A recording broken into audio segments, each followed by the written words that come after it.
Welcome to the Phenomenal Fan Podcast, episode number 9. We're going to dive into a whole spectrum of topics today, starting off with college baseball, because college baseball is underway, and Jared and I both played college baseball. We love college baseball. We think it should get a little bit more love than it currently does, especially in the mainstream sports media industry, because it's electric.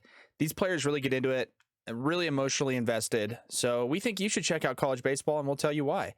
Secondly, we'll talk about our very first division predictions. A little bit tougher to give these, being that Major League Baseball hasn't come to an agreement with the Players Association yet, so we still don't really know what the status is with the season, but we're going to do our very best to give you our predictions for the American League East division this year. So stay tuned for that. And then lastly, we'll get into some miscellaneous topics, talking about different stuff, whether it's lifestyle, preference. In this case today, we're talking about breakfast food. So stick around, tune in for the episode. Thank you guys for listening, and let's get straight into it. Okie dokie. Jared, welcome back to the Phenomenal Fan Podcast, episode number 9. We are almost in double digits for our episodes. Look at that. And we have a lot to cover today. We have the American League East. We're going to give our predictions as best we can. We are recording on Sunday, the 20th of February. And the word is that Major League Baseball is going to be meeting with the players starting tomorrow and every day of the week. So the American League East standing predictions we're going to be giving may be a little bit more difficult than the rest, because hopefully by the time we record our next episode, this lockout will be over. That's the hope. We've been hoping that for 4 months and nothing's changed. So we'll talk about the American League East. We'll talk about college baseball, because college baseball is back, Jared, and it's back in full swing. You and I know a thing or two about college ball. You know, used to play it back in our day, back in the golden days, I guess you could say, of the early to mid 2000s. So college baseball, the teens, yeah, the teen thousands, yeah. American League East, college baseball, and we'll give you our controversial takes on, you know, we'll just leave it towards the end. It's in the title, but we'll leave it towards the end. We'll let you guys go there. So we got a lot to cover. But first of all, Jared, we have college baseball in action, no Major League Baseball in action, NBA All-Star Weekend. This is kind of that lull in the sports calendar where it's like it's horrible right now. It's up until like middle of March, I think. There's really nothing. I put the Daytona 500 on today. Yeah, that's bad. How you know it's bad. Like, and I don't really watch NASCAR. And I get that people love NASCAR, and I actually did enjoy it a little bit, but I threw it on today. I was like, I know there was some hockey on too, but I saw the Daytona 500. I was like, that's kind of a cooler event. It's like a, really notable one for NASCAR. I was like, I'm going to turn it on and see what it's about. I don't really get it. Like, I get it's a race. I know it's just a race in a circle, but I don't understand like the pit. At one point, Kyle Busch crashed his car, and then he like somehow, like, I don't get how he got back in the swing of things where he ended up finishing 6th. Like, his car was crashed. Like, how did all the other cars that are going 200 miles per hour get caught? Yeah, I just don't get, like, I get there's like the whole caution thing. I was kind of understanding it, but NASCAR, anyway, NASCAR is hard to understand. Schedule it is. Yeah, it's well, bad. You have to talk to somebody about it that's like into it, and like they like, hey, see, here's what happened here. Right. Like, this guy got penalized, or like they're gonna go on caution and like in the same positioning. But I don't know. I just don't get like how you like really like vault past somebody, or like what determines why you get to start up front, or like I don't know. No, I don't know. Like the pit has to do with things. So I don't know. much. And then some guy's tire flew off today. And apparently the crew, or like the crew chief or whatever, is going to get suspended because the tire flew off. So he did a dog shit job. They went too fast and almost killed people, I guess. So yeah, no, that's the one thing I'll say about NASCAR is it definitely gets a bad rap, I think, because people always are like, oh, it's Daytona 500, turning left, going fast. It's like, it's way more than a bunch of hicks watching cars drive in a circle. Like, it's a lot more than that. It's cool. dangerous. It was kind of cool. But I cool. actually did enjoy watching it a little bit. And I know I couldn't lock into it. I think Formula One's way cooler. Yes, Formula One is like insane. Formula One is insane. NASCAR though is not quite as insane, but there's still tons of strategy. There's a lot of, like you said, there's pit stops. Like, what is crazy to me is you'd think it was mostly on the driver, but like you could be cruising in like third place the whole race. Strategy, coasting behind, catching a somebody's whatever tailwind or whatever, trying to make that last minute move, and then the guy in front of you loses control and just takes you out. Car flips, folded in half. Your race is done. Like that type of shit's kind of wild to me. But I mean, NASCAR is one of the few sports that they can actually say, like, realistically, probably one of the most, not that it's very likely, but it's more likely in NASCAR than other sports that you could like die, like racing a car. Like you could die. You're hauling ass. You're absolutely you're going like R.I.P. Dale Senior. And they're like R.I.P. And they're like on each other's ass. I didn't realize like that you like literally bump up people. Like you like, the whole time. Moves the whole time. I was like that just kind of blew my. I don't know. It was the first time I'd watched it, and I was like, I don't know if I could really like get into it. On it, but, yeah. But it was like it was cool to watch for like an hour today when I got a little bit of bored, need a little bit of a fix. I feel like it's definitely one of those sports too where it's like when there's that lull or it's on and there's nothing else, it's definitely a really good napping sport. You throw that on low volume, kind of that like white noise of the cars going around. It's like a Sunday golf tournament where it's like it's fun to watch, but it's really easy to like. Right. It's a really good napping. Yeah, like, you could. Because you're switching between players a lot of times, and then like I guess on golf and the golfer, I think they teach the golf announcers to like talk with like ASMR. Whisper. Here's Joaquin. Yeah. Joaquin Neiman on 16, and he starts talking, and my eyes are just halfway open. I'm like, what? And then you wake up and it's nighttime. Oh, he's not gonna like this one. Yeah. Just all quiet. Yeah, no, I love it. I love and you hear the guy, and that's the guy that's falling around. Get in the hole! Yeah. Every time. Tiger bombed on Michelob Lights on Ultras. Absolutely rinsed on Bud Dries. Just has no idea where he's at, but all he knows is talking about his own golf swing. He's a big golf guy, Yeah.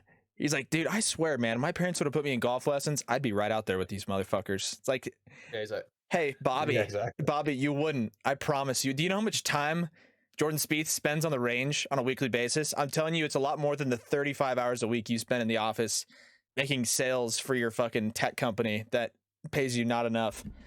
But you think that you're a big shot because you're built the same.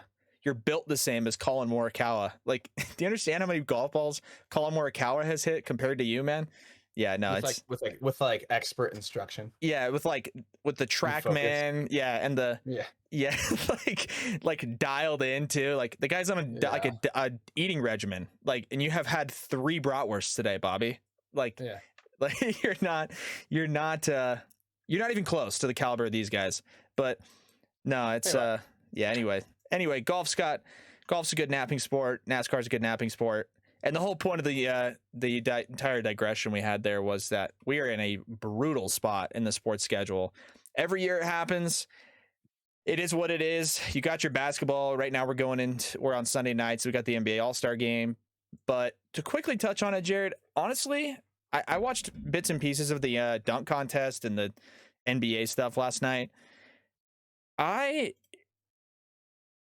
It's hard because the skills contest is like cool idea, right? For the NBA. 3-point contest, cool idea. The dunk contest makes sense. And they all on paper, you're like, okay, this guy shoots, whoever makes the most 3-pointers going around the arc wins the contest. Whoever dribbles around, makes the passes, commits, whatever.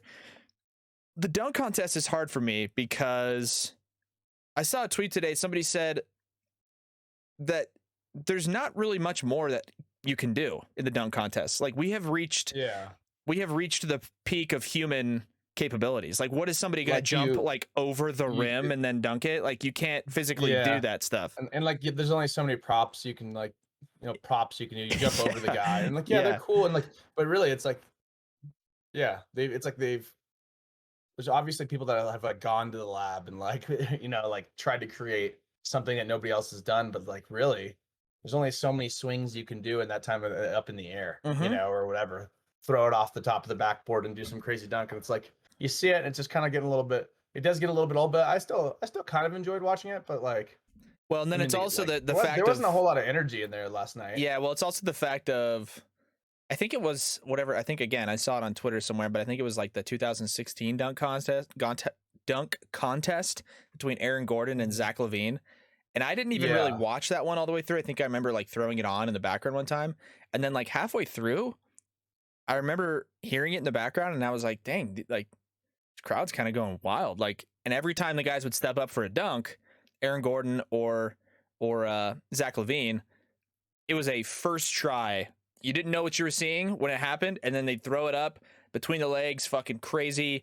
Aaron Gordon's using the Orlando Magic mascot as a prop, and he's like holding the ball up over his head and to his side, and you're like, what is this? Like, why is the Magic mascot got the ball up in the air with his right hand, spinning in a circle on a hoverboard? Like, what is he gonna do here? And then they do it, and it's like first try, and everyone's like, holy shit. Yeah. Last night they were just bricking, like they just couldn't throw the ball in. It's pretty bad on like it's pretty tough when they like they're like trying a really difficult one. Obviously, they need like the perfect bounce off the backboard or whatever it is. Exactly. And like they do like 3 or 4 like run ups to it, and you're like, oh, and then they finally like they try it, they miss it, and then they have to like settle for one, Settle for one that's like, not one of as their good. dunks. Yeah. But then just because they know that they want to get the score, but it's like it makes sense. It's like you don't want to sit there and watch them try do that same shit fucking 30 times. Yeah. But no, it was, and then like it wasn't. Yeah, it didn't have like the crowd just didn't seem like it was like super like electric last night. And like I know that there was like Shaq was bitching about it. There was a lot of like backlash on social media that I saw about like how it wasn't that good or whatever. But I mean, those are still ridiculous dunks that those guys are doing. So well, it's like, sort of the same concept to me as the home run derby, and also to an extent like the World Baseball Classic, or maybe like let's even say the Olympics. If in the Olympics, in the Summer Olympics for baseball, for example, if the United States sent their best guys overseas to the Olympics, we would score 135 runs a game and wouldn't give up a single run, because it would be Jacob deGrom, Mike Trout, Bryce Harper, all the crazy guys. With the dunk contest, if it was LeBron and it was like the best dunkers in the game, I think it might be a little bit more entertaining. And I think it was more entertaining because it used to be like that. Dwight Howard used to be in the dunk contest, DeAndre Jordan, like it was fun. Like Nate Robinson, tiny guy, super entertaining. But yeah, with the home run derby, same thing. If Vlad Jr. was in the home run derby, or if these other guys, like if they were all consistently in the derby, like that's why this year's was so fun, right? Ohtani was in it, and like that's a huge star. So I think if they're going to make improvements in the dunk contest, they need to see if the more big name guys will be more willing to participate, And that, it is kind of funny because it's like Toscano, Anderson, and Top, and both the guys that were in the finals last night they're not even the starters lineup for their team. Exactly. Yeah. And like Toppin's like, people love him when he comes in there, and he does like will come in the game and he will throw down a massive dunk. I actually put $100 on him last night to win because I'd watched them play. Right. And I'd watched Toscano Anderson play, and I'd never seen him like throw down like nasty dunks in the games as much as I'd watched him play, because obviously you have to be watching the game when the backups are in. And I know that Toppin, like they're always talking about how he's like a highlight reel dunk guy. I think Jalen Green, it was like the odds-on favorite. I was really surprised to see Cole Anthony in it, because in my mind I see Cole Anthony shooting and assisting and laying the ball up. I was actually really surprised to see him in it. So yeah, but I mean, just think about how much more hype there'd be. You know what I mean? If it was like LeBron James, Giannis Antetokounmpo, fucking, just these big guys, big names, but it's hard to get them in there. I get it. For some reason, like there's a little thing, like here's why, like I don't love it with like Dwight Howard, or like I think you lose a little bit of the luster when the guys are like Monsters. You get a guy that's like too tall. Yeah. So I know that like Toppin's like 6'9" too, but it's like, I mean, in the NBA, Giannis is what, 7 feet or 6'11"? but like if you can like just basically barely jump and dunk the ball, like it's not that cool to see you do something crazy. It's like, but that's more entertaining because I'd rather see Giannis's head go over the rim and he touches the top. And you're like, oh my god, what a freak, you know. But but for sure it's tough. They're using the same product year after year, and like you said, there's only so much the guys can really do. Obviously, ridiculously athletic, and the dunks are still really cool. But it's just that's what type of time it is this year. It's either hockey or that. So tough times.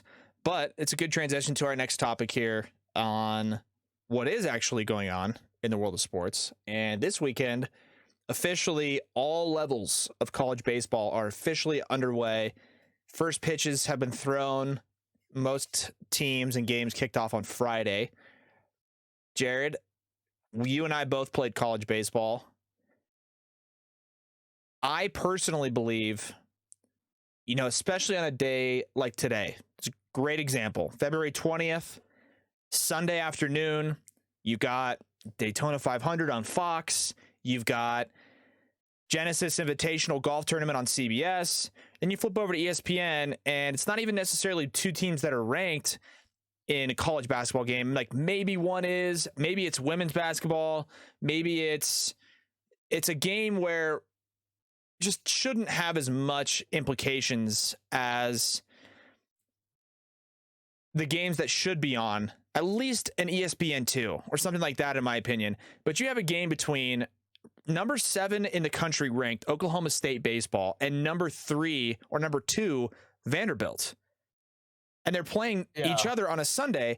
And that game, you can't even find it on mainstream TV. You have to dig your way into ESPN Plus and find SEC Plus network and then click on it. And even when you do, it's a mediocre broadcast with a couple of guys that, you know, I'm sure they're great, but it's just, there should be more notoriety given out to college baseball as a general statement, but even more so, especially at a time like this, because there's just not that much going on. Instead of getting force-fed basketball, college basketball, NBA, like all this stuff, I get that that's important, but if college baseball got more nationally televised, I feel like it would perform really well for the ratings. I mean, I feel like the College World Series always does really well, right? So why would they not try to include that more into the broadcast schedule? I'm not sure, but college baseball is underway, and I think it needs to get a little bit more attention, Jared. I don't know about you.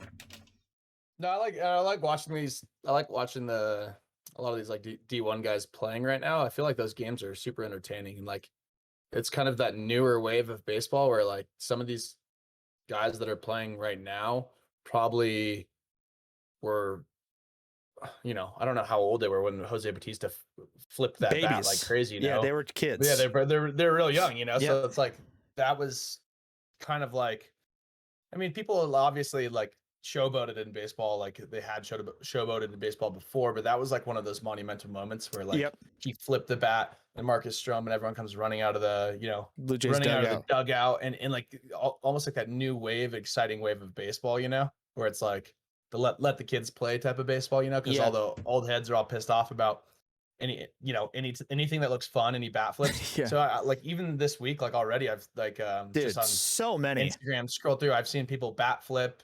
And, you know, these guys are going off and they're staring at the other dugouts and talking a little shit. And that's what makes the game fun. You have to let that stuff in because, like, that spikes up the competitiveness. 100%. You know, you hit a home run, you just run around the bases and, you know, high five your teammates and go back. You know, it kind of, like, underplays the excitement of it. So I saw a kid this weekend hit a home run. I don't know what level it was at. It might have been even D2, D3. Kid hit a no-doubt home run.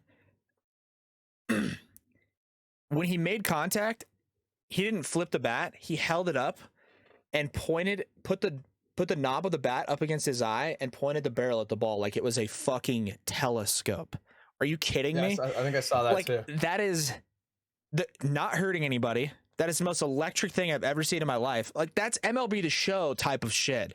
And I love it. Like there's no, as long as you're not sitting there for 3 minutes, right? Because then it's like, okay, let's get the game going. But he did it as he's walking down the line and then flips the bat and runs around the bases. And nobody had a problem with it. I love it. And then when the pitcher, and then like if the pitcher is mad about it, then like don't give up a home run. How about that? Don't give up the home run, and like like I love when someone gets the batter the next time, because baseball's such a humbling sport. You're gonna 100%. You're gonna fail more. You're gonna fail more times as a batter most of the time. Yep. Obviously. Yep. So you're gonna get a chance to face that guy again. So if you strike him out and make him look stupid. I remember last year, I forget who it was. In the MLB, Jazz Chisholm hit a home run when he was coming home. He did that Euro step. Yeah. Now it's in the show. And he went back and forth, and then the pitcher struck him out the next day, or I don't know. I think it was him the next day. He struck him out on a nasty slide on the outside, and then he Euro stepped off, and it's like almost his way of being like, "Fuck you back," Yeah, but it's also all like friendly. It's also like I feel like it doesn't have to be hostile. It doesn't have to be an egotistical bullshit like, "Oh, don't fucking celebrate on me." Like he's not doing it to you because you suck. He's celebrating because he had success. Jazz Chisholm's doing a Euro step because he hit a home run, and then the pitcher strikes him out, does him a little rebuttal.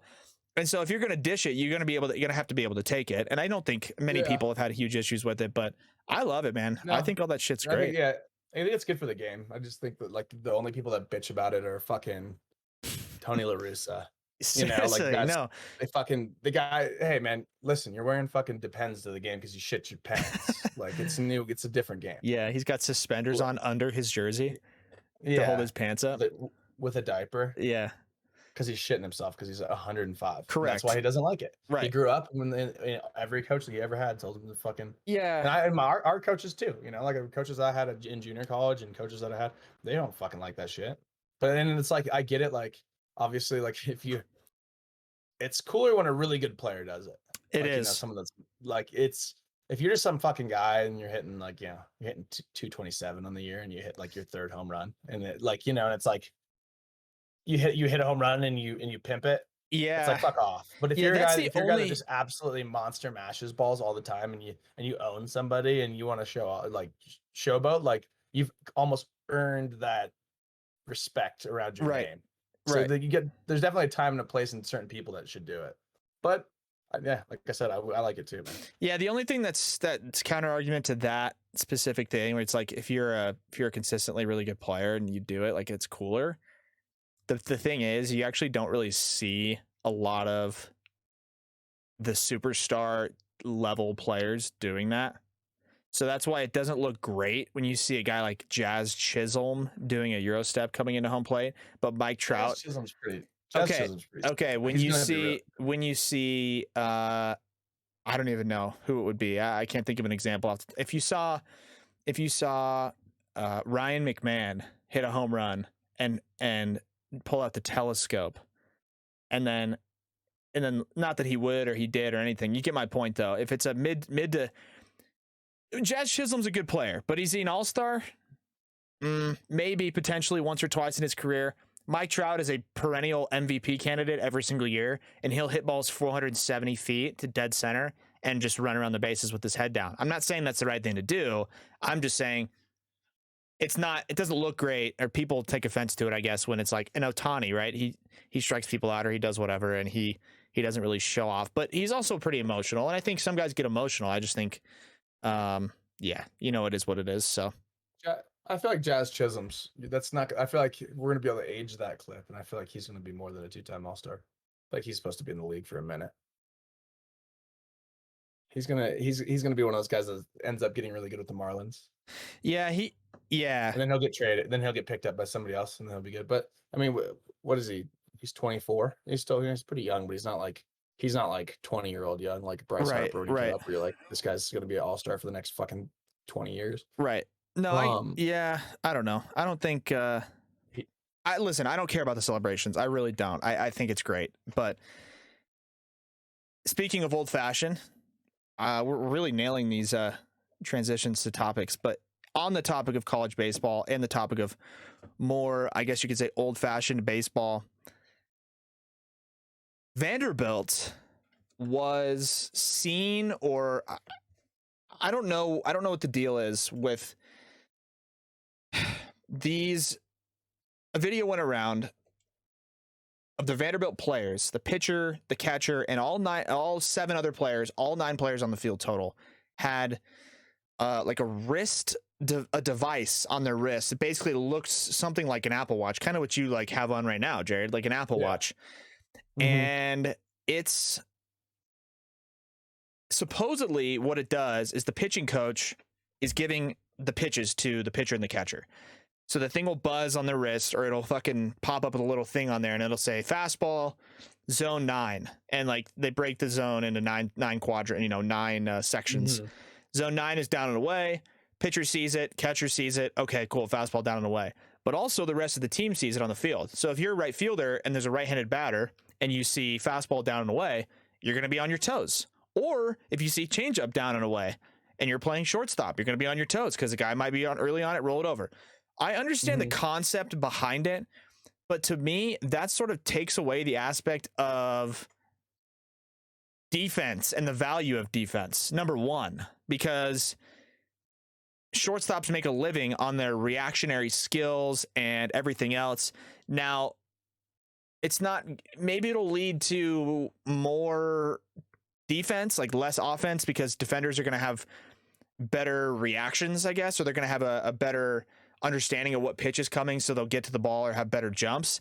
I'm not really sure, if I was a fielder, I guess I would want it, but I just don't really feel like that's baseball. Like, I don't really like that. You know what I mean? I think the implementation of technology and sign stealing is, you don't want teams stealing each other's signs, so I get that, but giving it to the entire team is just like kind of excessive to me. I don't know, Jared, you can touch on it, but I don't think it's baseball, It's just so, I don't know. It's so new. It's like so new school. It's like so new school that it takes away the beauty of like, the beauty of a catcher, throwing down his signs. Like, you know what I mean? Oh yeah, 100%. Like, you just have if the pitching coach is just buzzing in on a tablet and the whole field just gets the connection or whatever.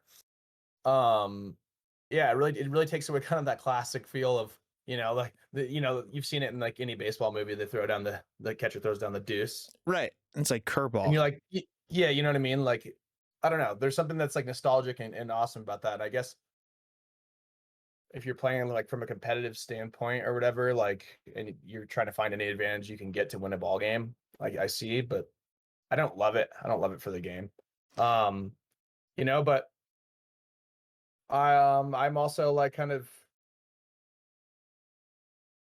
also kind of like one of those guys I think I've seen you talk about robo umps before, and how you hate that. And I don't necessarily hate robo umps, because I do not like to see a batter or a pitcher get screwed on a call. Sure. Because if you're just because of the statistics, like go and look up one of the, go look at what a guy hits on an 0-2 count compared to a 2-0 count sure. or a 1-1 count. And so if you fuck up a call, you're really interfering with the game, because this guy might have to either groove a fastball, or you fuck up a call and call something that's not a strike, and you all of a sudden you bang a slider in the dirt and strike a guy out when he really shouldn't have had to swing at that pitch, but he goes into fucking protective mode. So there's certain things with technology that I like. I don't know if I love this little wristband thing. Not that it like necessarily matters. It might just be a more efficient way to improve the communication. For all you know, the catcher's signaling something to the outfielders anyway, and might just be an easier way to do that. Right. But it's very new. I'm not like fully comfortable with people checking a watch the whole time. So I think more than likely we're going to see this actually more implemented going forward, because the big knock on baseball is the pace of play bullshit, which is just super annoying. But I think this will definitely be one of those things that will increase the pace of play, and you won't have to change the rules of baseball to do it, or to implement these wrist devices on all these players. So I don't love it, but I think it's going to end up being a bigger part of the game than we actually think it is. If anything, it's just pitchers and catchers. But the problem is, like, I've been told my whole pitching career that I can't wear anything on either of my wrists unless it's a, dark colored sleeve, basically, that coincides with my uniform. And like, I've had rubber bands on my glove arm wrist, or I've had blue wristbands like the one we had for one of our former teammates, and I was told by an umpire to take it off.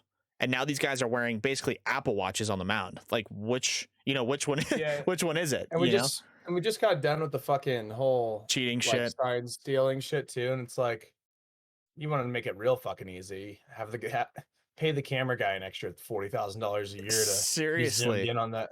Yeah, but at the same time, it's like how are you going to steal the catcher's sign if the other team, if the other team's using them too, then because then it turns into a NFL headset coaching situation where both teams have the wrist guards on, but Vanderbilt has both teams buzzer signs going to their wrist guards, and then Vanderbilt knows what pitches are coming. You know what I mean? Like it'll start getting not that they're doing that. It's just there's always people that are always going to find a way. I don't love it. I don't love it, but I understand the pace of play thing. I'd be more okay with it, I think, if it was just the pitcher and the catcher, because that would just like get things going and make things a little bit easier, I guess. I don't know. Yeah, it's not my favorite. It's not my favorite. Also, there's something to be said about I don't know. Sometimes I guess it just really depends on the team too, because sometimes it's just like the catcher and the pitcher get on the same page. Sometimes it's all pitching coach. Sometimes it's pitcher and catcher. Well, that's the other thing too. With maybe we won't see it as much. Is the catcher, if the pitcher shakes him off, is the catcher scrolling? Yeah. You know what I mean? That's the other thing. That really just defeats the whole pace of play thing. Yeah, that's the other thing, I guess, that would maybe take this away from happening in professional baseball or Major League Baseball. The pitching coach in the big leagues is not calling pitches. My God, is he not calling pitches? And not only is the pitching coach not calling pitches, the catcher most of the time is throwing down signs, but he's not calling pitches either. He'll throw it on a curveball, and you see guys shake 4 or 5 fucking times because they want a specific pitch in a specific spot. So maybe that'll be one of the deterrents of this device thing. But I don't know. Maybe the pitcher will have it on. Maybe Jacob deGrom will have one on his wrist, like an Apple Watch, and he'll punch in fastball away. And then the catcher will see it and be like, okay, here it comes. Right? I don't know. I don't know what it's going to go towards, but I don't love it. So we'll see where that goes. But more importantly, college baseball is underway. Go watch college baseball if you don't. It's a little bit harder to get access to, but you know what? Find a way, because these kids are really good. The level of play is really good. And, it's important to support the kids like this, because there's a shit ton of college baseball teams and a shit ton of kids and a shit ton of players that get overlooked, don't get enough time or recognition that they should. Whereas if you're a top, Power 5, if you're a Power 5 college basketball player and you're pretty good, you're going to get enough notoriety to get yourself to the next level at a pretty easily. But if you're a Power 5 pitcher, if you're a Friday night starter at I don't even know, Wake Forest, or Maryland or somewhere like that, like you're not going to get the notoriety that the starting shooting guard would get at Wake Forest or Maryland or whatever. And maybe that's just basketball in general versus baseball. I don't know. But I think here's like the argument on that for me is that baseball it takes so much fucking long. Well, one, you got the high school kids too, and then you got the college kids. So there's like 2 different like drafts basically. Right. But, you have 2 different player pools at least. And then I think the thing that fucking makes baseball stars in college disappear a little bit is the fact that like so many motherfuckers get drafted, go up there. They could be a first round pick, and then like you never actually see them play for the team because they go to the minor leagues and shit doesn't work out. They get injured, whatever the fuck it is. Yep. But like you're not like, I think the appeal is that like there's other sports that go from college to NBA.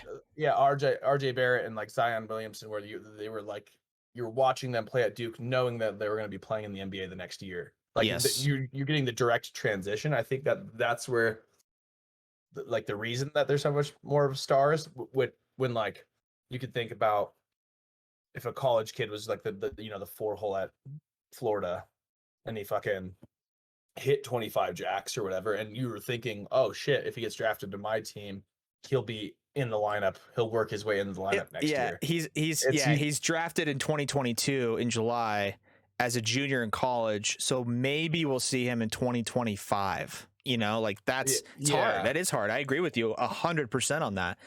That's why it makes it even more impressive when you see, well, and like you said too, I think baseball is more of a sport too in general, where the margin, how do I even put this?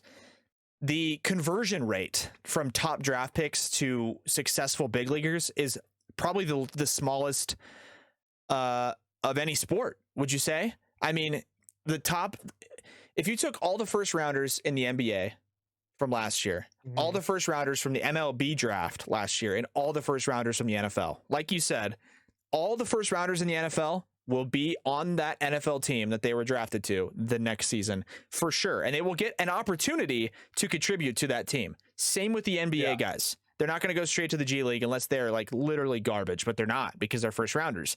You go through a first round draft class from, let's just say 2012 or 2011, right? 10, 12 years ago, there's going to be 34 picks in the round, and 5 or 6 of them are going to be actual contributing big leaguers. Like, that's crazy. That's definitely crazy. But so I agree with you on that. I think it's an important point, but either way, college baseball is really fun to watch. So tune in if you don't want to watch, the small market, whatever you want to say, the smaller teams or whatever, tune into a Vanderbilt game. I mean, for fuck's sake, at one point whether it was last year or the year before, they had 3 first round draft picks in their rotation, or, at one point or another. Jack Leiter, definitely going to be one of those guys who's going to contribute at the big league level, right? You know that for sure. Kumar Rocker had kind of a weird draft thing going on. He'll probably end up being close, if not a big leaguer at some point. So, it is what it is. Watch college baseball. If you don't want to, that's fine, but you're stupid. So it's not a big deal, whatever. So the next topic we wanted to get into, and this is something that we wanted to make more of a habit of as the season goes on, like we mentioned before, about baseball and the lockout. Hopefully by the next time we record, or the episode after that, baseball will be settled. All the player pictures will be back up on the websites.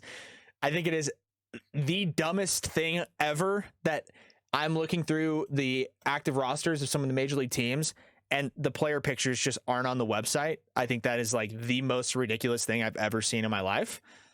Nevertheless, today's episode, we're going to be covering the American League East and going to give you our relatively kind of quick preview on where we think each team's going to finish, how each team's season is going to kind of unfold, and how they're looking for the projectable future. So, Jared, if we're going to go alphabetically as far as region goes, in the American League East, the first team we have to start with,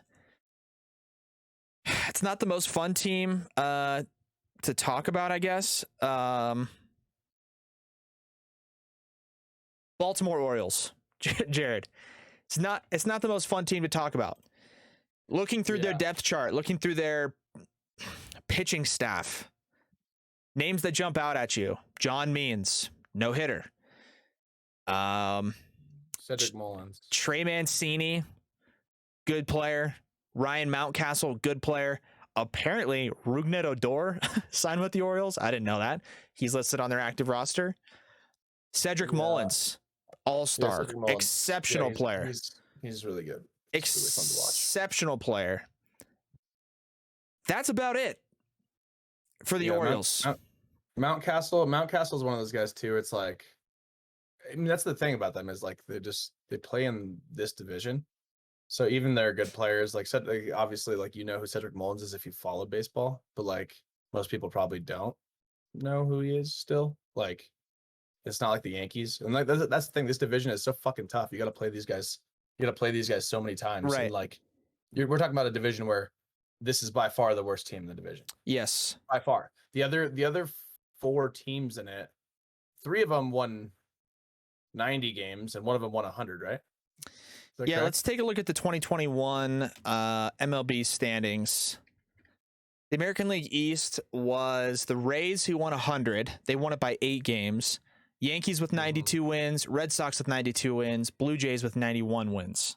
Yeah. So like loaded. Yeah, you're in that division. That's fucking ridiculous. And like, So like, sorry, but the Orioles are not.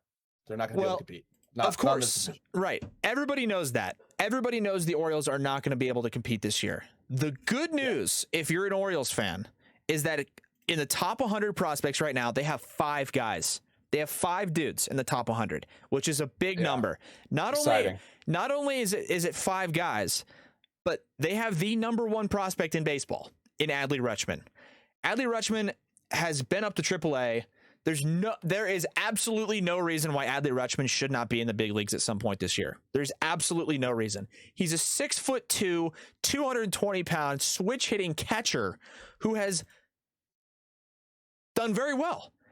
He last year, Jared, on 2 different teams, he hit 397 on base. He hit 285. He had 23 home runs in 123 games. That's a really, really good year. And he is a catcher. Dude, he is a catcher. A lot of times catchers feel like with catchers, it's like kind of a wash. Dude, it's just an empty spot in the lineup for so many teams. They'll just take you. And then there's like some good hitting catchers in the league, obviously. But for a lot of teams, there is, yes. Yeah, but it's like you have some teams where it's basically just another pitcher spot. Exactly. Like, that's what it feels like. No, for sure. So, I mean, it's exciting. You have Grayson Rodriguez in AA. He's the number 8 overall prospect.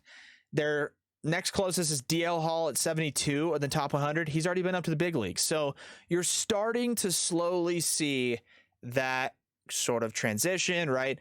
Orioles are doing it the way that a lot of teams have done, where you kind of get that base. I wouldn't be surprised to see Cedric Mullins sign in some sort of extension in the next year or two, because the Orioles want to keep him around. They want to build up again. So I wouldn't be surprised. But if you're an Orioles fan, it's going to be another tough year. You know it's going to be another tough year. More than anything, just root for your team to spoil, the other teams, spoil the Yankees if they come to town. And otherwise, root for your prospects to get called up and to have success, early success. So sorry, Orioles. It's going to be another tough year for you guys, but there's a lot to look forward to. Finishing position for the Baltimore Orioles, Jared. 5th, last. Correct? Yeah. Last place.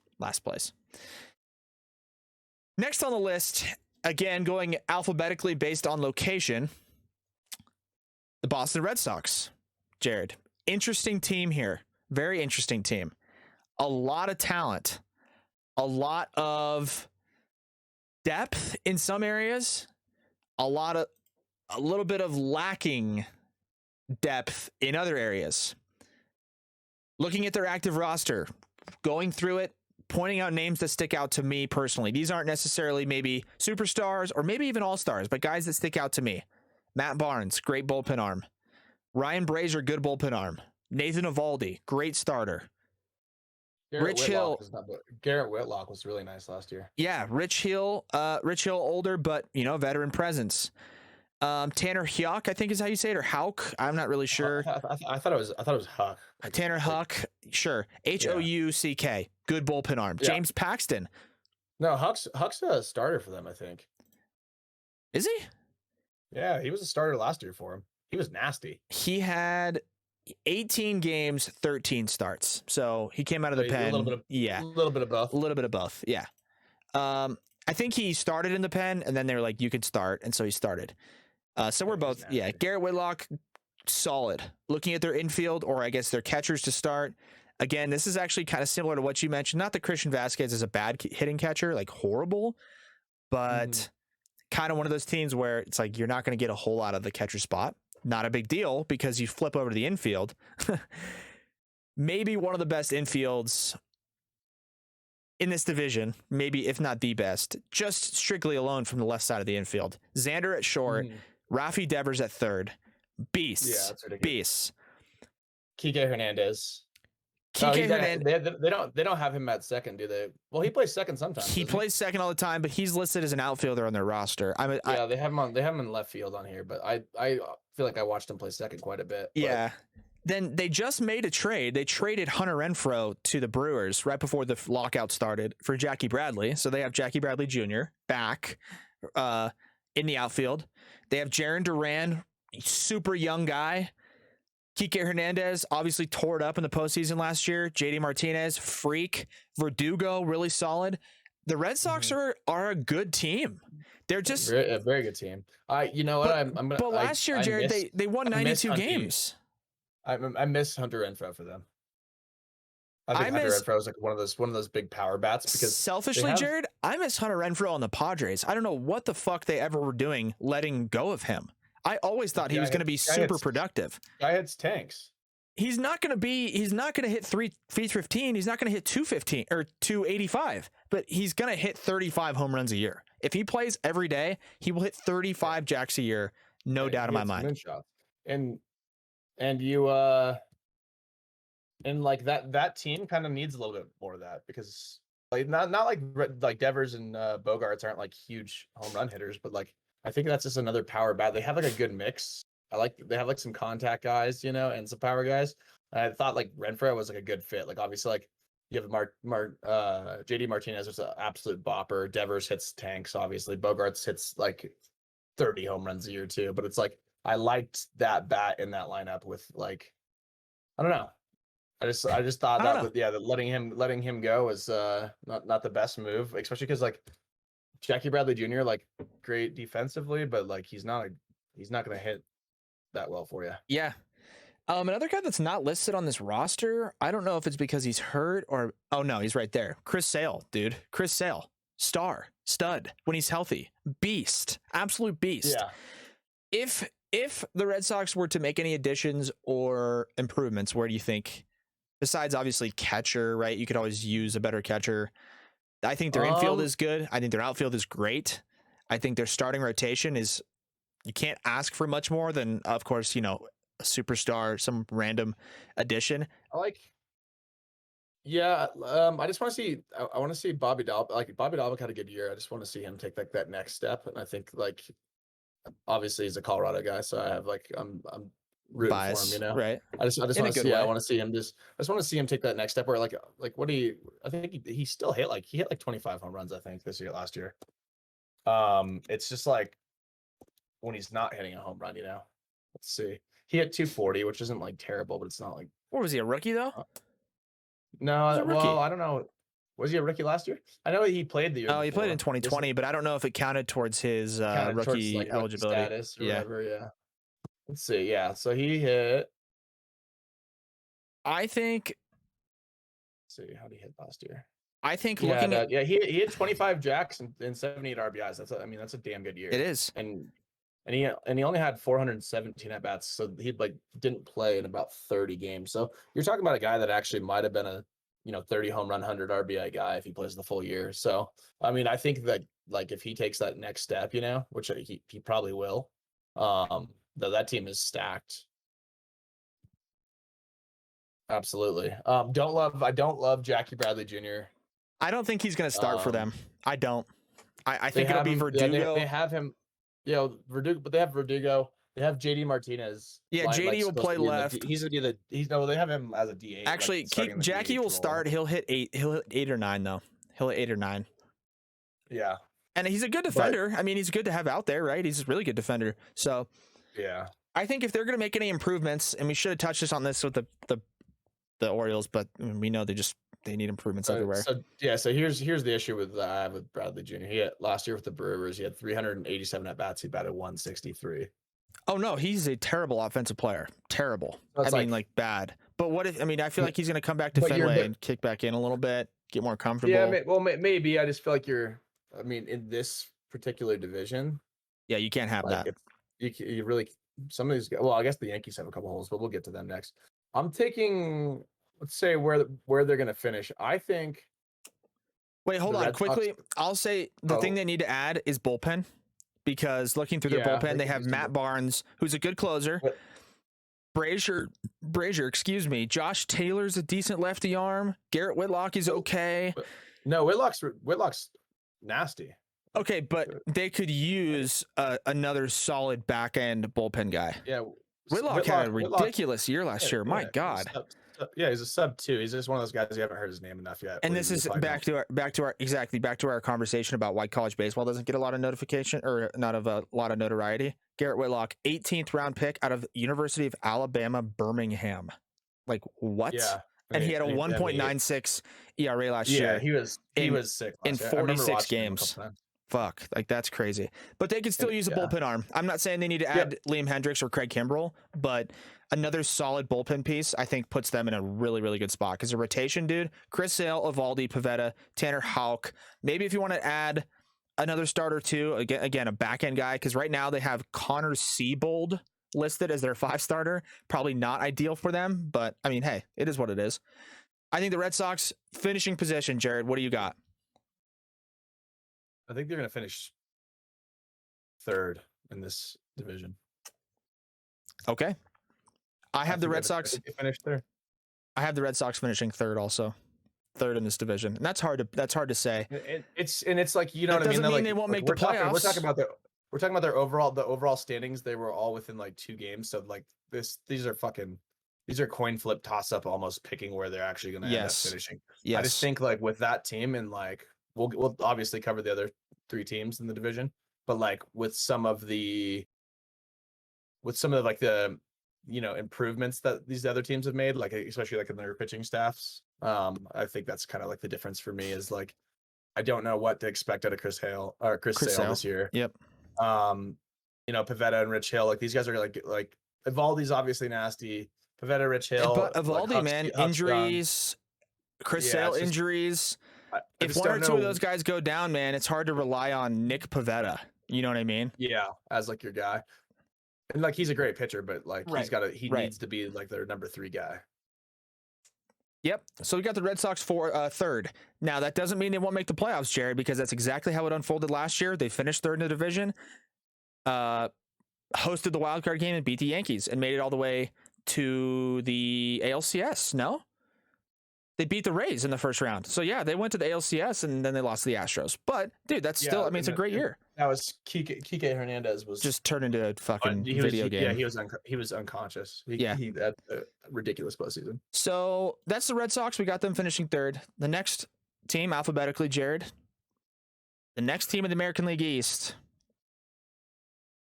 the Bronx Bombers, the New York Yankees. Yep. A lot to unpack with this team.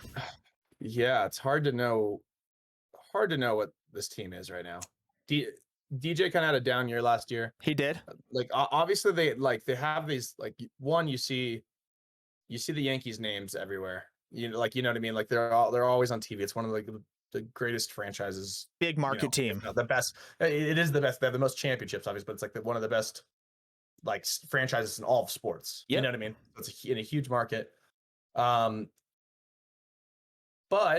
I think this team has weaknesses because here's my issue with this team.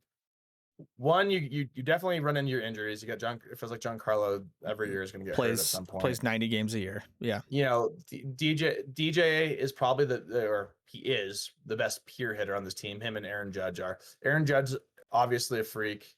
You know, when he gets going, he's as good as anybody could be in baseball.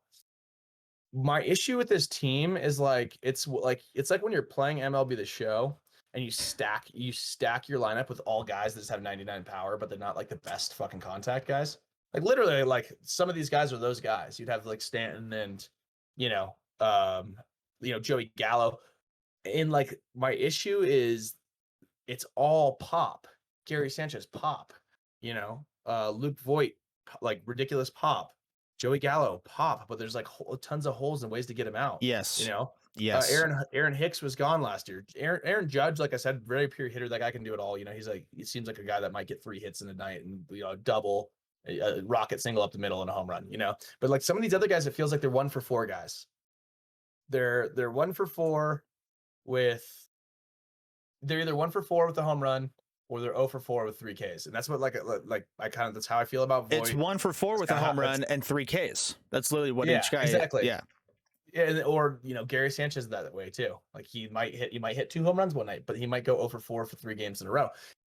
And that's the issue I have with this team. And last year, where you really saw their weakness, and Gio Urshela is a pretty good player too. Like he just kind of flies under the radar on this team though, because the other guys have bigger names. Glaber obviously had a ridiculous year 2 years ago, and then he just fell off the fucking map last year. Disappeared. Like 10 home runs or some shit. He disappeared. and he's not a shortstop. Nope. So like so they struggle with the defensive side with him. So that this team has like a lot more holes, and then they spent so much fucking money on Garrett Cole that I don't love their starters here Oh either. no, I don't love their starters. I think their starting rotation is a big focal point for them. And I think they're going to probably go after another guy. And they should, because if you map out their rotation this year, they have a lot of options under rotation. These are all guys that either, I guess, maybe have started or projected to possibly start games this year. But Garrett Cole, Jordan Montgomery, Severino, man, when he's healthy, great. But again, health issues. Like, is he going to pitch? I haven't seen him in like 2 years. Luis Gil, Gil, is, by the way, the 94th prospect in baseball. He's one of their 4. They have 4 in the top 100. Mm-hmm. He was nasty. He came out, he made his debut. He was throwing bullets, dude, 100 fucking miles an hour. He was nasty. Now, can you get by, though, if you go with Garrett Cole, Jordan Montgomery, Domingo Herman, Luis Gil, and then like Jamison Tyone? Like, they have, it's just not. Like, they're the Yankees, man. Like, they need to have. It's not the sexiest rotation. Like, obviously, Garrett Cole is going to be a freak, but Garrett Cole gave up some nukes last year, and it's like when he's not fucking like rolling, it's like, dude, when you took away his sticky shit from him, as is the case with a lot of guys, dude, he is kind of a sticky merchant, dude. He after they cracked down on it, he was still really good. He was still really good. Case, but he gave up a lot of fucking home runs last year. I think he actually might have been like he was like in the top 10 in the league. Obviously, he's a big inning guy. Right. He's playing at Yankee Stadium a lot, so but that doesn't. Let me ask you there, but let me ask you, Jared. When you're paying a guy $30 million a year to start games, and he goes, listen, I'm reading off stats here, but when I say wins and losses, I don't hold a lot of value in that. But he went 16-8, hit a 3.2 ERA, 30 starts, which is great, 243 punch outs, really good, and a 1.06 whip. I mean, it's a good year, but is that $30 million a year? Because that's what other guys are making. That's what Scherzer's making. And and those guys are like in the lower 2s, and like I said, he got tuned up by that fucking long ball last year. Garrett Cole is just like one of the he is a $30 million a year guy. He's got the punch outs, he's got the consistency, he's healthy. That's just kind of what a pitcher of that status and that capability and like commands at this point in the big leagues. He's a bona fide ace, really. For sure. So like Garrett Cole's sick, but it's like you look at who else they have, and it's like if Severino could come back, this Jonathan Loaizaga guy. Loaizaga. Loaizaga, is that how you say it? Yeah. It's Jonathan Loaizaga. They call him Johnny Lasagna in New York because he's fucking good. I've watched him pitch, and he's nasty. And I don't know if he was like a starter in the minors or like what his whole story is, but like I wouldn't hate to see him sneak into that starting 5. I see him listed here as a relief pitcher. I would not hate to see him sneak in there. Oh yeah, as a starter. If he has that type of capability. I don't know if he does. And then they have Chapman. Their bullpen's pretty good. Chapman, Chad Green, Zach Britton. Yeah. It's solid guys. So they have 4 prospects in the top 100. The only guy quickly I wanted to touch on was Jason Dominguez. He's the number 17 prospect for the Yankees. What? Jason? Yeah. He's 19 years old. He's a switch hitting outfielder, and he's supposed to be pretty good. I don't know if we're going to see him that probably won't see him in the big leagues anytime soon. I've heard he's an absolute I've heard he's built like a freak. Yeah, he is. He's fucking huge. I've seen him before. I actually think I follow him on Instagram, but he fucking has. He's listed at 5'10", 5'10", 190. No way. Yeah, no, he's got to be like 220. Dude, he's a tank. So Yankees. Yeah, that'd be exciting to see him if he comes up. Yankees projected finishing spot in this division this year. Dude, like I said, man, if we can't get a fucking pure hitting year out of DJ, and Glaber doesn't bounce back, and we can't like there's some slight health concerns, with like Stanton, like it was tough for them to keep everything together. Last year, I watched this team not live up to their potential because they could never keep everyone in the same lineup. And like when you had Kyle Higashioka, Tyler Wade, and Brett Gardner, and fucking who was the other guy? I can't think of. Odor. When those guys would come up in the lineup, they would stack those top 5 guys, and you're like, oh shit, there's a chance to do something. And if there could be guys on base, and I felt like it was an automatic fucking 0 for 4 at the end of that lineup is what it felt like. So if they could stay healthy, there's potential there. But just because of those things, and like I said, it's the fucking 1 for 4 home run team. I'm picking the Yankees. It's really tough to do, but I'm picking them to finish 4th in this division. That's how good this division is. I agree. And we're coin flipping. I'm not saying that they're not going to win games because they have the talent, but I'm thinking that I think that the Yankees in this specific division, and when we talk about these other teams, the other 2 teams, like we'll be able to break down why I think they're as good as they are. But like I just don't. I see the other teams winning more games than the Yankees. So I'm taking my 4th. I have the Yankees finishing 4th as well. And that's really tough because there's a lot of Yankees fans. And it's hard to say. But yeah, no, it's just like give me that team healthy. Give me that team fucking fully healthy for a full year. Give me a Glaber bounce back and a DJ bounce back year. If DJ and Glaber bounce back and they have a little bit more consistent production from the boppers, they will finish 2nd. They will absolutely finish 2nd in this division. This is a team that can score fucking 10 runs a game like that. Especially they play at Yankee Stadium. These guys can launch the ball. I mean, they missed Aaron Hicks last year too. We didn't really talk about him, but like Aaron Hicks is another guy that you need in that lineup. And it's like if you can spread out the boppers a little bit, and give you some higher average guys, get DJ in there, like hitting 2-hole like you probably should be. Right. It's like this team easily could. I mean, they could fucking win the division. Correct. Like they really could, but like it's just there's too many question marks in the air, and that's why I'm taking them finishing 4th this year. I agree with you. Okay, so that's the Yankees. The next team, alphabetically, Jared. Weird team. Every year, I can never put my fucking finger on what this team does. But the Tampa Bay Rays are in this American League East division, and you would think by now that the Rays would have earned enough respect to where people would be like, this is the best team in that division.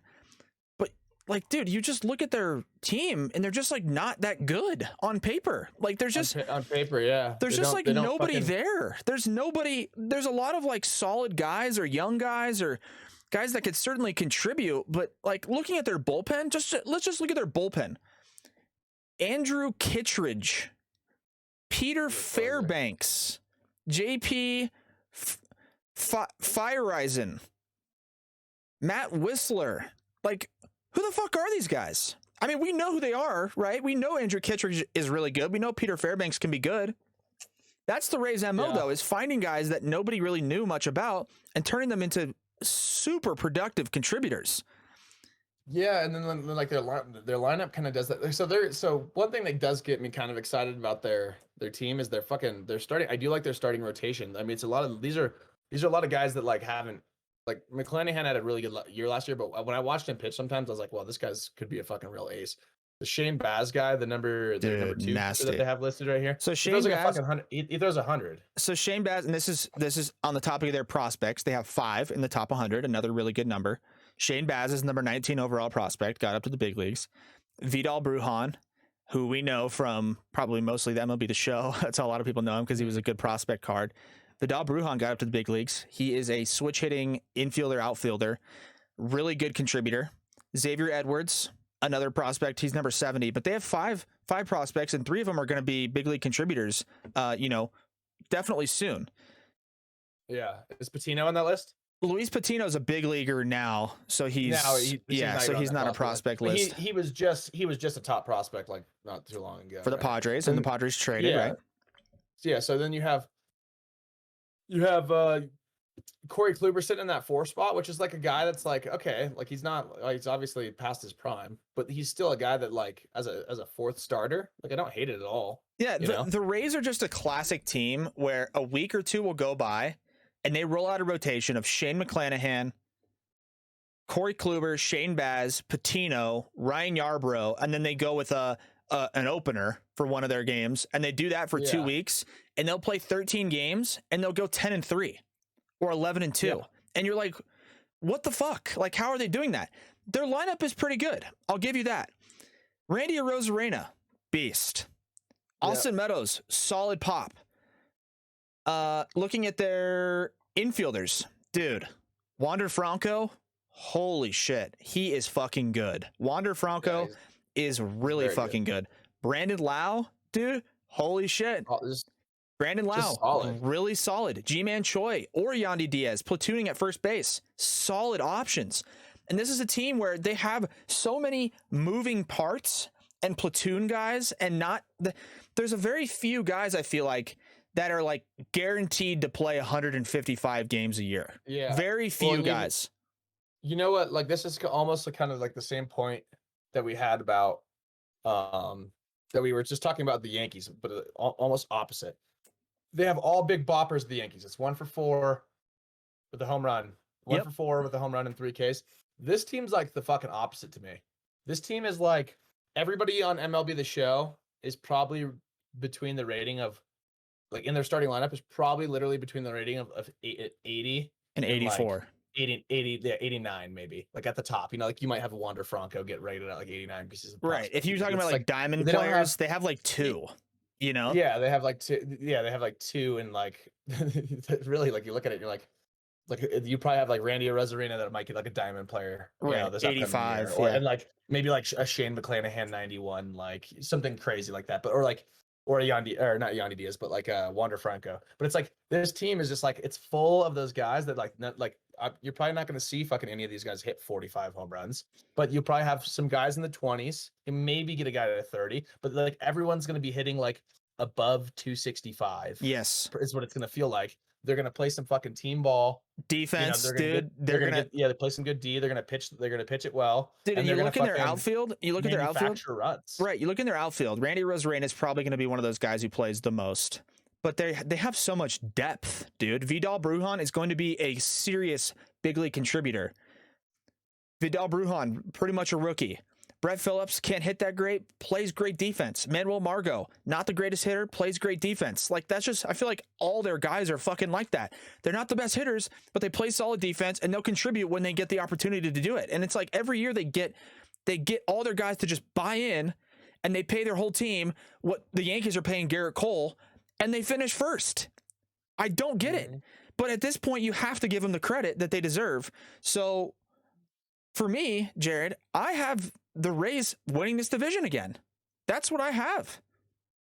You know, I love that, and I don't, you know, like we just talked about, like, you know, like it's one of those divisions. It's kind of a flip of a coin, but like, I'm so high. I've already named off who I've mentioned so far, so it's not gonna surprise you. But like, I'm so high on the Blue Jays right now, and what that team has. Yep. That I'm taking Tampa Bay to finish second. In this division. Okay, yep. That's fair. That's fair. I think Tampa Bay or Toronto is, because obviously that's the last spot I have is number 1. And I mean, we could break down that team. Obviously we're gonna break down that team next, but like, I'm taking Toronto to win it and then Rays to finish second. Okay, that's totally fair. And again, as we continue to do with this entire podcast, we nail these transitions, because the last team on this list of AL East teams is the Toronto Blue Jays. Yes, sir. And this team, before we get into the actual big league roster, the only knock I would have on them is that they don't quite have the prospect depth that these other teams have. It's not bad, but they only have 3 guys in the top 100. Gabriel Moreno is a catcher. He's had a lot of big league time. You got Aurelvis Martinez, shortstop, third baseman, and Jordan Groshans, shortstop, third baseman, up to AAA. All of them are really young. All of them are under 22. So that's good. If you're the Blue Jays, you got some decent guys that are possibly contributors. Looking at the Blue Jays big league roster, this team is fucking good. So good. If they could make improvements before we get into the entire team, I think the Blue Jays need to add bullpen help. Yep. They need bullpen help. Because looking at their bullpen, they have Jordan Romano, who was a good pitcher for him last year. Yimi Garcia, David Phelps, Adam Simber, Nate Pearson's that young guy who throws bullets, Ross Stripling. You know, that might be their biggest weakness, besides, as is the most case for teams like we mentioned, catcher. Their catcher situation right now, Danny Jansen, Alejandro Kirk, not great, right? Not great. Yeah. The rest of their team is just fucking loaded, dude. Loaded. And the one thing I really miss from this team last year is obviously Marcus Semien going to the Rangers, but Semien hit like fucking 40 jacks or 45 jacks last year. The guy was unreal. Yes. And like that is the glaring like spot that like when I look at this one that like there's that small little hole in my heart from this team last year. This team was fucking freakish last year.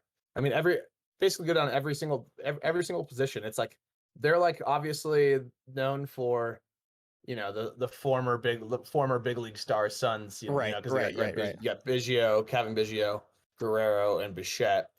I don't think Biggio's made nearly the splash the other two have yet, but like he might. You know, this might be the year for him. Obviously, like Gurriel Jr. is a pretty solid. Like they have like these boppers too that like Teoscar Hernandez hits the fuck out of the ball. You know, Grichuk is another guy that's like a 20 home run guy. You know, he's just a very solid guy. Like wherever you stick him in your lineup, he's going to be able to produce. Dude, Springer's obviously a freak and like still kind of in his prime. And going to their lineup the full year. Besides catcher, dude. Besides catcher, I feel like you could put a lot of these guys in a lot of different spots. And this is a team where you're like, you know what? I don't really give a shit where certain guys play. If you have that hole in the infield somewhere, that's fine, because you could put, you know, you lose Semien. It's a big loss. It's a big loss. You still have Vlad Jr., dude, who's going to be vying for MVP. Lourdes Gurriel Jr. is a great hitter. Bo Bichette, monster. Teoscar Hernandez, dude, so good. Dude, Teoscar Hernandez, like that's the name that like most people probably wouldn't know. Like you might if you're like obviously follow baseball, but like if you're not like, you've heard of fucking like Joey Gallo and, you know, like Stanton, like way more than you've heard of Teoscar Hernandez. But like, yep, Teoscar Hernandez hit 296 last year. I think he was an all-star with 32 jacks and finished third in the American League in RBIs with 116. He's a beast. That's a freak season. Dude, if you go through their defensive, this is in no particular batting order, but you go Vlad let's go Gurriel at first, because he's only listed at first right now, or DH. Gurriel at first. You can go Biggio at second, Bo Bichette at short, Vlad at third, Springer in center, Teoscar Hernandez in right, and Grichuk in left. Like that is a ridiculous lineup. That is a ridiculous lineup. They're all so everybody that you basically named. Let's see. And anybody who didn't make that is going to DH. Vlad was 311 with 48 home runs, right? It's a ridiculous season. So Vladimir Guerrero actually had less RBIs than Teoscar Hernandez. Yeah, because he was hitting second for most of the year. Yeah, but it's like funny because it's like, and then you got Bo Bichette. So Bichette's got 29 jacks. Gurriel had like 22. Springer had 24. Grichuk had 24. Hernandez had 29. Everybody in the fucking lineup absolutely fucking swinging. And then you bounce over to the rotation. I was about to say, Gosman. Who's going to be starting from who starts opening day for the Blue Jays? Ryu, Barrios, or Gosman? My God. Or dude, and like, don't sleep on fucking Alek Manoah. Obviously, he's probably not going to be the opening day guy, but Alek Manoah is fucking ridiculous last year. Like as your number 4 guy in your rotation right now, like that's what you have listed. Oh, don't mind him. He just went 9-2 with a 3.2 ERA last year. Yeah, it's almost Garrett Cole numbers. Obviously, he didn't punch out quite as many guys. I don't even know how many. He only started 20 games though. 111 innings pitched, 127 Ks. Like, with a 3.2 ERA, that's your number 4 guy, and he's only going to get better. You know, you get Gosman, that was a damn near a Cy Young candidate last year, right? He finished, won it. Yeah, he was in top 5, yeah. Top 5, right? He was 14-6 the 2.8 last year. And not only that, like, dude, but they have that might be your opening day guy just because the season was so good. Not only that, they have Ryu, obviously they have Barrios, but more so, they just signed Gosman to a big contract, and they just signed Barrios to a big contract. So they're set up for success at the top of the rotation and for their lineup for a good haul. If you're Blue Jays fans, you have to be obviously really excited. Picking them in the division, going across what we've already picked, Jared, you have them first in this division. I have them winning this division. I know that I don't love their bullpen, and then there was times last year I watched that bullpen get fucking shelled. Implode. And yeah, and they would be up 8-0, and then they would lose the game. Yeah. 10-11. And like Yeah. I did see that happen last year, but like I think, having Barrios, but he didn't spend the full year there last year. He was like a trade deadline guy, wasn't he? Yes, trade deadline. So like Barrios, I'm looking for him to have even a better year than he had last year. He didn't have like his best year, I didn't think. He's like one of those guys that's just like, he's one of those guys that I think like he's gonna piece one of those seasons together where he's damn near a Cy Young candidate too. Yep. Like, or like top 3, top 5 type of guy. Yep. Maybe even wins one. I just like that's the top 4 starters. I think that by far my favorite in the division. Oh yeah. Those top 4. So like Ryu is one of those guys that can, just innings he might eater. get shelled he might get shelled every once in a while, but then he's gonna give you 7 strong with 2 hits. Yeah, he had a 4.2. That's number 3. He had a 4.3 ERA last year, but dude, he's a career 3.2 guy. Like he didn't have a great year last year. He bounces back at all. Don't love the bullpen. This is like, in my mind, this lineup is like the Rays lineup on steroids, where it's like everybody's. Yes. Obviously Vlad's like Vlad and Bo Springer are like just that next step, like they're not the 85 overall. If you're playing MLB The Show, these aren't like the 84 golds. These are diamond players. All diamonds, So like when you look at this team and then you look at that starting rotation, if they stay healthy and this bullpen can perform, I think they win the division. And that's just strictly, I'm going off of those 4 starters in the offensive power. Sure. And that's why, and I think that this might be their year. I don't see the Yanks having enough depth or they just don't have a team in my mind, like a consistent team like this one is, like you have too many guys that are batting fucking in the 220s for me. I agree.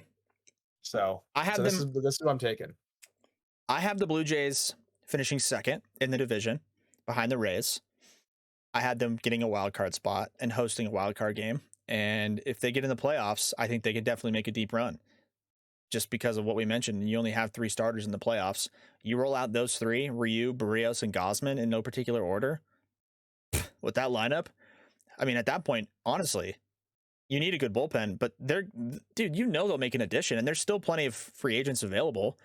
And there's guys that they're going to make trades for at the deadline, especially, dude, if the trade deadline comes around and they're in first place or they're hunting for that first place spot or just a host of wild, like they're going to make trades for a bullpen guy, even if it's a rental, right? So I have the Blue Jays finishing second. You have them first. The point is this team's going to be really good, and they're going to be sitting at the top of this division competing for a World Series this year. No doubt. I think this is like one of the tightest, I think it probably is the tightest division in baseball.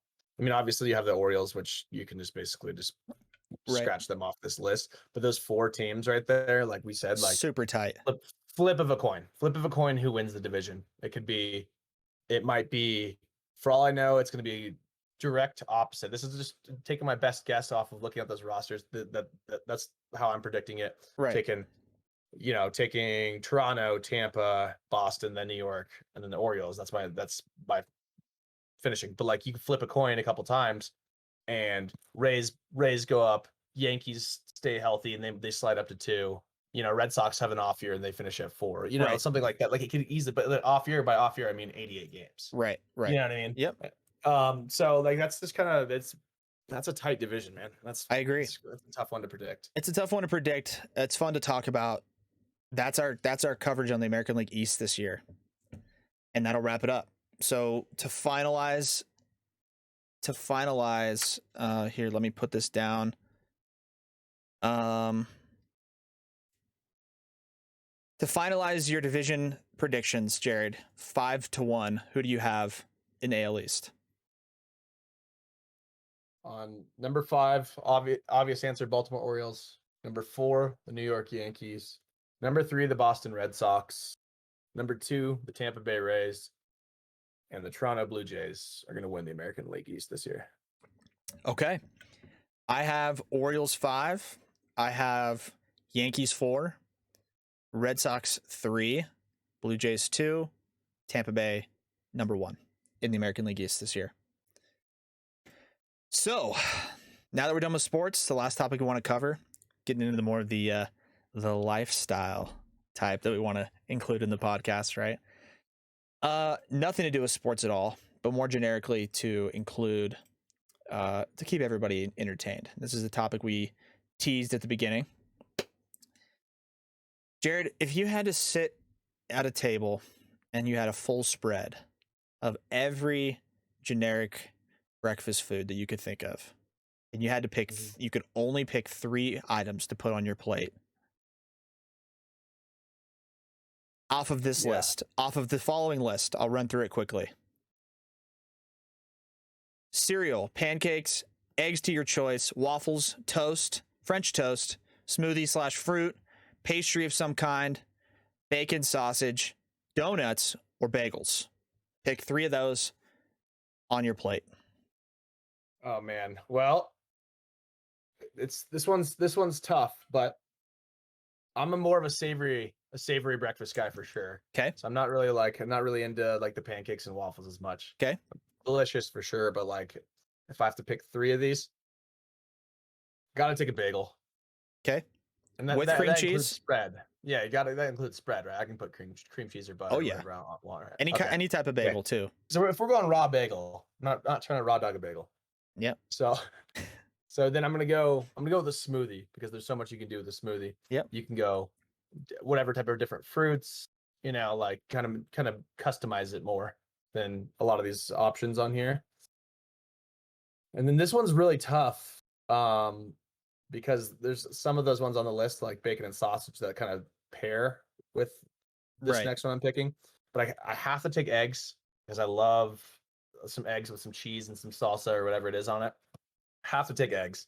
And it really hurts my feelings to know that I'm not going to be able to have eggs and bacon together. Because part of me almost said fuck the smoothie and said eggs, bacon, and the bagel. That way I have that as an option to make it as a sandwich. But sure. Smoothies, I love the smoothie in the morning. And I'm taking a bagel because give me a Dave's Killer Everything bagel with some cream cheese on it. Yeah. I'm in love. And then like give me some scrambled eggs and some cheese and some salsa. And it's like I can't individually take bacon because I don't just want a plate of bacon. I can have a plate of eggs. I can't just have a fucking plate of bacon without feeling like shit. Sure. So that's my 3. Yeah. That's a good pick. It's a good list. I think I have 2 answers on this one.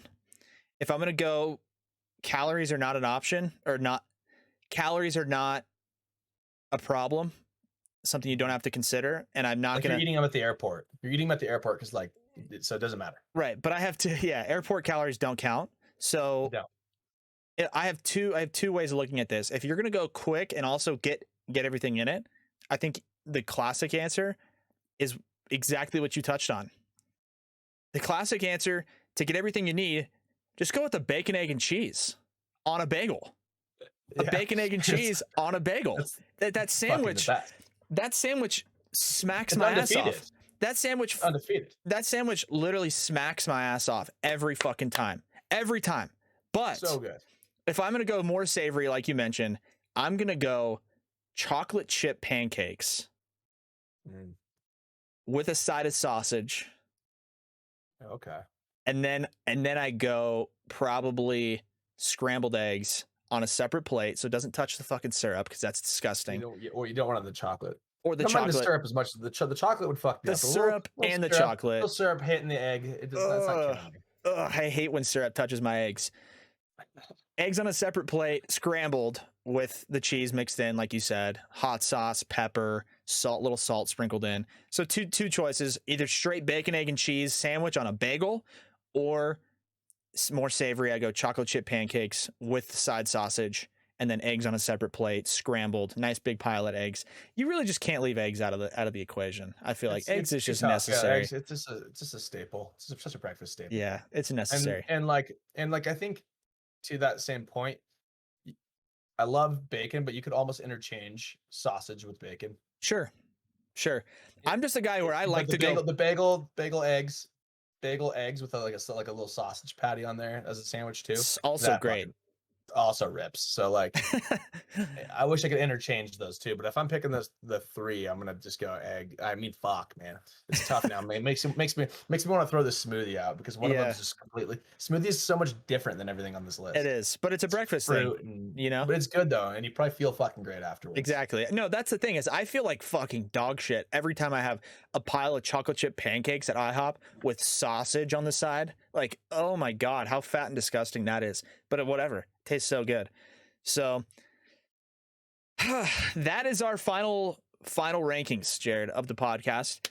Starting to go a little bit longer here because we're covering a few more topics, but we don't really give a shit because that's what we do is we sit here and talk about shit. We are experts on everything and we know everything, and everybody that listens to us through TikTok or everything else they're all stupid and they don't know anything. And we're the just kidding. I'm kidding. Our opinions literally mean nothing, but we want to give them out, and that's why we're doing this podcast. So if you guys enjoyed it, thank you guys for tuning into the podcast, listening all the way to the end. Be sure to follow us on our social media channels if you haven't already. Follow the podcast on whatever platform you're listening, Spotify, Apple, YouTube. Subscribe if you're on there. Follow us on Twitch. Otherwise, Jared, it's always a pleasure. We'll get into another MLB division next, another topic of some sort similar to the breakfast. And hopefully, like we've said, hopefully by the next time we record, there's some serious progress, if not a complete deal, reached with Major League Baseball. So we could finally just fucking get this shit over with because I'm so tired of it. So sick of the meetings being 15 minutes and no progress being made. So it sounds like there's a commitment to getting a deal done this week. Fingers crossed. But otherwise, thank you guys for tuning in. We will catch you guys on the next episode. Jared, bet the over in baseball, right? That's where you have to always just bet the first 5 innings. Take the first inning run scored. It's gonna happen. So thanks for listening. We'll catch you guys later.